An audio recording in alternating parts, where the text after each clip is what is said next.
वायुमंडल की सबसे इम्पॉर्टेंट जो परत है उसका नाम है क्षोभ मंडल। वायुमंडल की वह परत आपसे एग्जाम में पूछ सकते हैं कि वायुमंडल में वह कौन सी परत है जो सबसे महत्वपूर्ण है, तो उसका नाम क्या है? क्षोभ मंडल। इसकी औसत ऊंचाई 13 किलोमीटर है। जैसे ही धरती से ऊपर की तरफ जाते हैं तो क्षोभ मंडल सबसे पहली परत आती है। उसकी ऊंचाई कितनी है? 13 किलोमीटर। 13 किलोमीटर की इसकी ऊंचाई है क्षोभ मंडल की। और इसी मंडल में जो वायु होती है उसी में जो है हम लोग सांस लेते हैं, इसलिए जो है ये महत्वपूर्ण परत हो जाती है। और आगे है मौसम की लगभग सभी घटनाएं, जैसे कि वर्षा, बारिश, कोहरा, ओलावर्षण, ये सारी जो घटनाएं हैं मौसम की, ये सभी जो है क्षोभ मंडल में होती है। इसलिए जो है क्षोभ मंडल बहुत महत्वपूर्ण परत है। क्षोभ मंडल के बारे में एक क्विक सा रिवीजन कर लेते हैं कि क्षोभ मंडल सबसे एक तो पहले नंबर की परत है और इसमें ये बहुत महत्वपूर्ण परत है और इसकी औसत ऊंचाई 13 किलोमीटर है।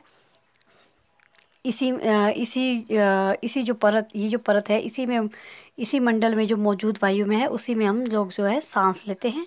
और मौसम संबंधी जैसे कि वर्षा, कोहरा, ओलावर्षण, ये सभी जो है क्षोभ मंडल के अंदर ही जो है घटित होती हैं। अगली है समताप मंडल। ये परत भी अपने आप में बहुत महत्वपूर्ण है। ये दूसरे नंबर की परत है। क्षोभ मंडल के ऊपर का भाग जो है समताप मंडल कहलाता है। क्षोभ मंडल के ठीक ऊपर जो है कौन सी परत है?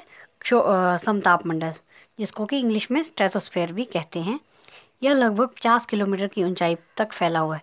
ये कितने किलोमीटर की ऊंचाई तक फैला हुआ है? 50 किलोमीटर की। यह परत बादलों एवं मौसम संबंधी घटनाओं से, ये परत जो है बादलों और मौसम संबंधी घटनाओं से जो है मुक्त रहती है। इसीलिए जो है ये हवाई जहाज़ उड़ाने के लिए समताप मंडल जो है आदर्श मानी जाती है। तो आपसे एग्ज़ाम में पूछ सकते हैं कि हवाई जहाज़ किस मंडल में उड़ाया जाता है? तो समताप मंडल में जो है हवाई परिस्थितियाँ जो है बहुत अच्छी होती हैं। समताप मंडल में एक महत्वपूर्ण विशेषता क्या है कि इसमें जो है ओजोन गैस की परत होती है। ओजोन गैस की परत कौन सी मंडल में होती है? समताप मंडल में। और ये ओजोन परत क्या करती है? सूर्य से आने वाली परावैंगनी किरणों को जो है हम तक पहुंचने से रोकती है। आगे है समताप मंडल के बारे में। समताप मंडल जो है इसके बारे में क्विक रिवीजन। समताप मंडल जो है ये दूसरे नंबर की परत है। इसे इंग्लिश में स्ट्रेटोस्फेयर कहते हैं और ये क्षोभ मंडल के ऊपर का भाग होता है और इसकी ऊंचाई 50 किलोमीटर तक फैला है ये।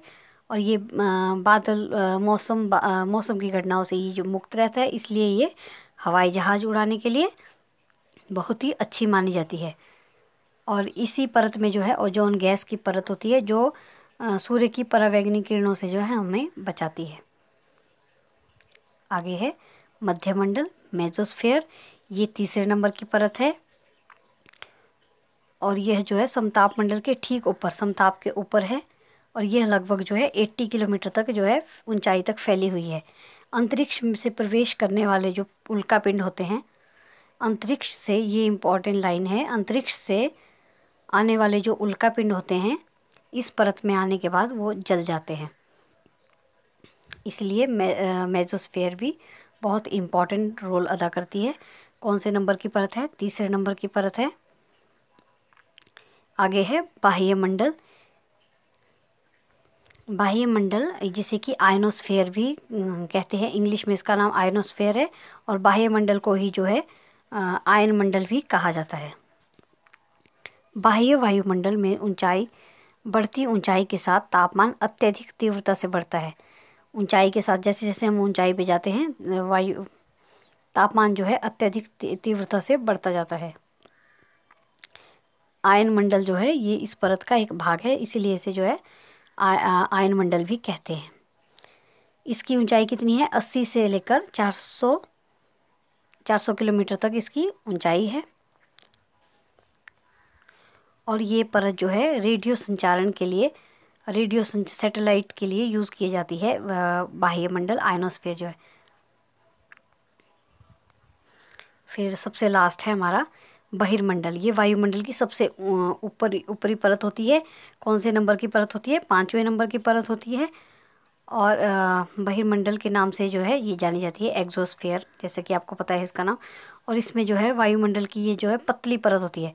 वायु की कैसी परत होती है यहाँ पे, इस वायुमंडल की जो बहिर्मंडल जो परत है उसमें वायु की पतली परत होती है, जिसमें हल्की गैसें जैसे कि हीलियम एवं हाइड्रोजन जैसी गैसें यहाँ पर अंतरिक्ष में तैरती रहती हैं। हीलियम और हाइड्रोजन जो है ये हल्की गैसें होती हैं। तो बहिर्मंडल के बारे में क्या है, एक क्विक रिवीजन। वायुमंडल की सबसे ऊपरी परत होती है, वायुमंडल की सबसे ऊपरी परत होती है, और इसे किस नाम से जाना जाता है, बहिर्मंडल के नाम से जाना जाता है। इसमें वायु की बहुत ही पतली परत होती है और हल्की गैसें जैसे कि हीलियम और हाइड्रोजन यहाँ पर तैरती रहती है। आप इस टॉपिक को ध्यान से देखें, और कोई क्वेश्चन हो तो प्लीज़ पूछें। Thank you, have a nice day.